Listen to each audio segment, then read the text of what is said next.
When I think peer performance, I really think taking care of your body, taking care of your mind as well. I mean, I see, as a sportscaster here in Billings for over 20 years now, I see training programs come and go and develop, and it's more critical now, I think, in the field of competition than it ever has been to take care of your body.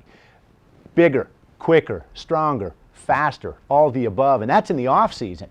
Then once the season itself rolls around, you're going to be in pretty good shape if you've done that. To me, it also means staying away from alcohol, tobacco, drugs, that sort of stuff. And I think John Underwood said it best when he was here. He pointed out an example to where if you go out for a night of drinking, it takes your body physically 2 weeks to recover, to get back to the point where it was before that night when you went out. So, and another perspective I have is, again, through over 20 years as a sportscaster here in town, every year, just prior to a state tournament or a state meet or a state championship football game, volleyball, you name the sport, just substitute different athletes, somebody seems to get in trouble. They head out to a party, they think, hey, we're at the season's end, let's go have some fun, let's celebrate it before it gets done. And it never fails that somebody gets suspended, and it doesn't just hurt that person, who's oftentimes a senior, so that's it for their career. It also hurts the team. That team goes on to state tournament, but you can't survive without that specific player, or has to make the serious adjustment. So overall, in a nutshell, peer performance to me is taking care of yourself, your body, your mind, physically, all of it, all the above, and just making smart choices. Peer performance is eating the right things and not doing drugs and alcohol so that on the field you can perform better, whether it's practice or taking a test in the classroom or Friday night when you're in the game. To do this and accomplish our goals, peer performance can help us by having better athletes on the field and them being more prepared to play games. Peer performance really is all about having healthy athletes who can perform at any time and do the right thing on and off the field, being better teammates and being better leaders to those around them. Peer performance to me means educating athletes on the effect what they put in their body is going to have in everything they do, whether that's in the classroom, on the field, or in practice. And I think it's just really important that these athletes understand that if they want to reach their potential as an athlete and as a student, a lot of it has to do with how you fuel your body.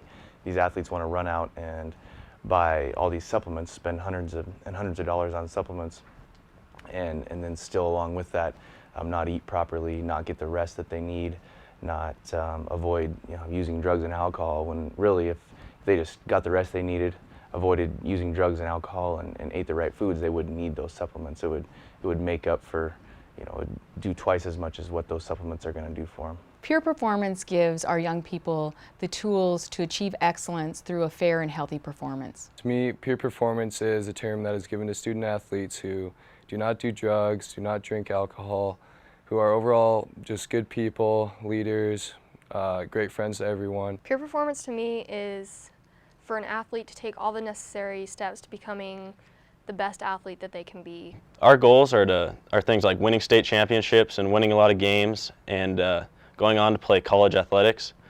To do this, you have to treat your body right and be in the best physical condition. By not doing drugs and alcohol and eating healthy, peer performance can help you in this way.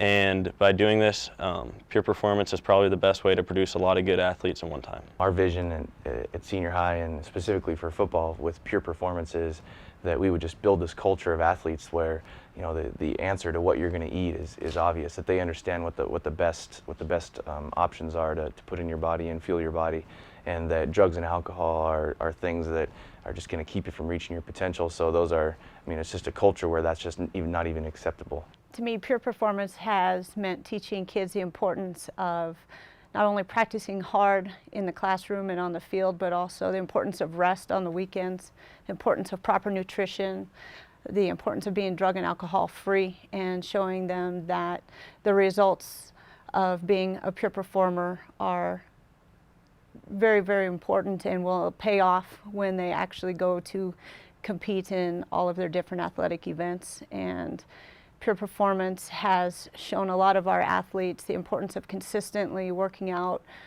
with best practices and performing at peak performance while not using drugs or alcohol. Peer performance gives our community members, coaches, and parents a common goal in helping our young people make healthy choices. To me, pure performance means taking all the necessary steps and doing everything you can to take care of both your body and your mind so that you can perform at a maximum level in whatever you do. Whether it's a practice after school, a game on Friday night, or a test on Wednesday afternoon. Making sure that your body is in the right shape, condition, and that your mind is clear and ready to go is of utmost importance. Biggest thing facing athletes these days, the temptation of drugs and alcohol. Nothing will deteriorate your body or your mind worse than the use of any type of drug or alcohol. As a coach and as a former athlete, I've been through a lot and I feel like I've learned a lot. You know, I got into teaching and coaching to try to make an impact on kids' lives, a positive impact. And I think one important way to do that is to educate kids exactly what they need to do and how to do it to take care of both of their body and their mind. To get them to be able to perform at a maximum level again, whether it's in the classroom or whether it's on the field Friday nights. Giving these kids these tools will not only help them in the high school athletics, whether they go on to college athletics or whatever they do in their daily life, the rest of their life. I think these are important skills and aspects that they will use wherever they go.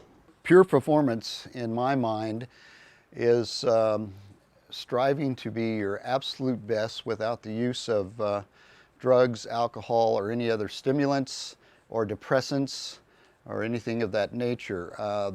What pure performance lifestyle can do for an athlete is give you a distinct advantage over your competition. And as an athlete, I don't know why anybody wouldn't want to do the best that they can do and be the best that they can be and strive to live that kind of a lifestyle. I know when I was competing back in '68 and '72 at the Olympic Games, if I'd had this kind of information, I would have been more powerful as far as going up against my opponents than a lot of the other athletes. So pure performance lifestyle is just abstaining from all those things, what we know about the human brain as far as development. It takes at least until you're 25 years old before it's fully developed, so you don't want to damage that precious item in your body prior to that time. And it just means a great deal to your career as an athlete if you watch what you do, play hard, and strive to be the best that you can be.